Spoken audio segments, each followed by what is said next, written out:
শেখ হাসিনার পর আওয়ামী লীগ কি ধ্বংস হবে নাকি অবিশ্বাস্যভাবে ফিরে আসবে? বাংলাদেশের রাজনীতি এখন এক ভয়াবহ অস্থিরতার মধ্যে। আওয়ামী লীগ কি ফিরে আসবে, অথবা এটার পুরোপুরি পতন ঘটবে? গত বছর ৫ আগস্ট ছাত্রজনতার তীব্র গণঅভ্যুত্থানে শেখ হাসিনা গা ঢাকা দেন। এরপর থেকে দলের ভয়ঙ্কর সংকট শুরু। সরকারের পতনের পর গুম, খুন আর হত্যাকাণ্ডের অভিযোগে শেখ হাসিনাসহ শীর্ষ নেতাদের বিরুদ্ধে একের পর এক মামলা।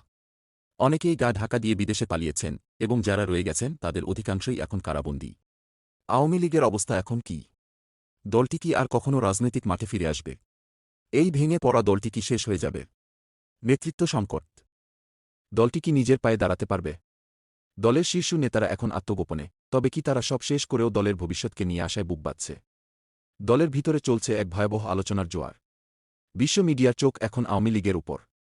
দলের নতুন মুখপাত্র হিসেবে কি একজন এমন লোক আসবে যে বিতর্কের মধ্যে থাকবে এবং দলের নেতাকর্মীদের সঙ্গে সম্পর্ক স্থাপন করতে সক্ষম হবে?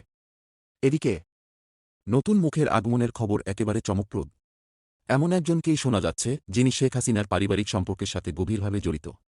তবে এই পরিবর্তন আসলে কি দলের জন্য আশীর্বাদ হবে? এবার কি আওয়ামী লীগ নতুন নেতৃত্বে পরিবর্তিত হবে, নাকি পুরনো নেতৃত্বে নতুনভাবে শক্তি সঞ্চয় করবে? রাজনৈতিক মাঠে বিশাল গ্যাপ। এই সময় দলটির ভবিষ্যৎ কী হবে, এটি শিগগিরই প্রকাশিত হবে, যা আপনাকে হতবাক করবে।